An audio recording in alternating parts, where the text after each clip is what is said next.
And we're called to be careful and thoughtful about what we say. Because God's listening. He's in heaven. He's listening. And when we make those affirmations, we need to keep them. Now, real quickly, as we kind of finish out today, let me introduce you to who I think is the most extravagant, outlandish promise maker of all time. His name is Jesus. His name is Jesus. And let's check out one of the most over-the-top promises this guy named Jesus ever made. It occurs in several places, but I'll get this from Matthew 17, 22 to 23.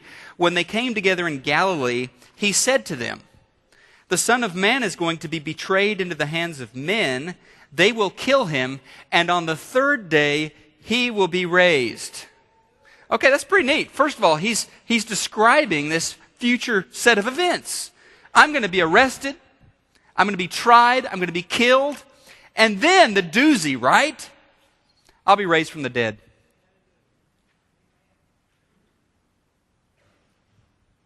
I'm going to go ahead and come out walking out of my tomb after 3 days.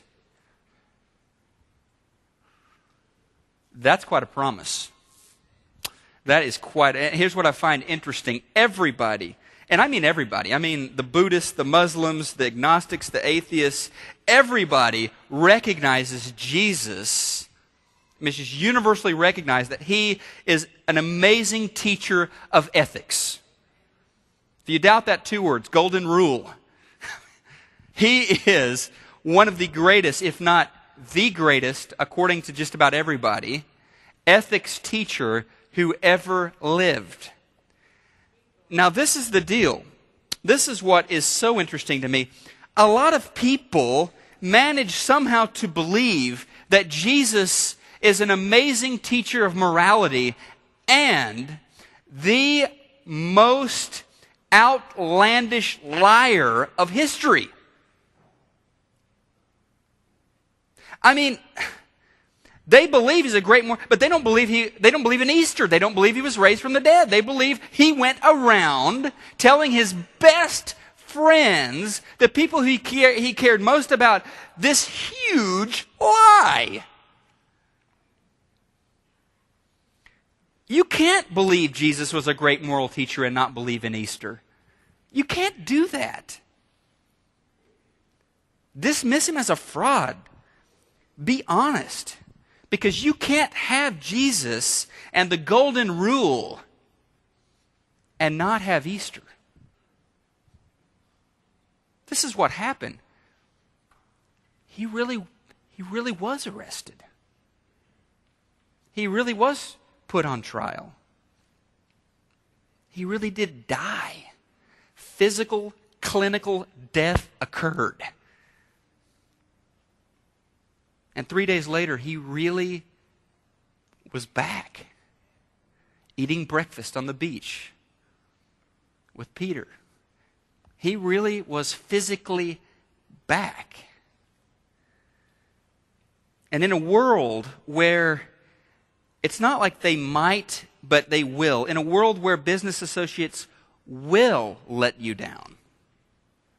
In a world where your best friends will sometimes tell you things that aren't exactly true.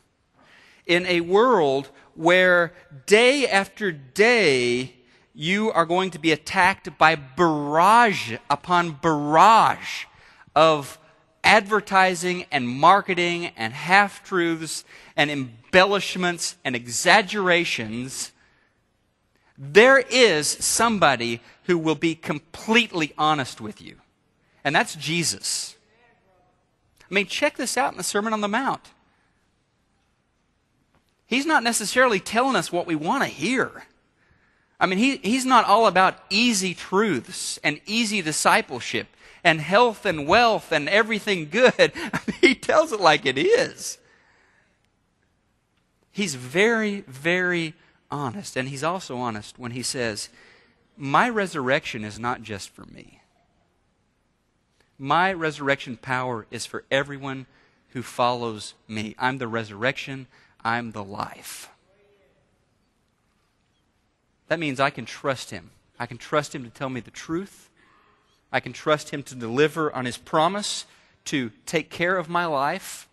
I can trust Him to follow through on His promise to one day reunite us after my death in the next world. I believe Jesus. I believe He was a great moral teacher, and I believe He was the Son of God, because those two things, to me, are married, and they have to be.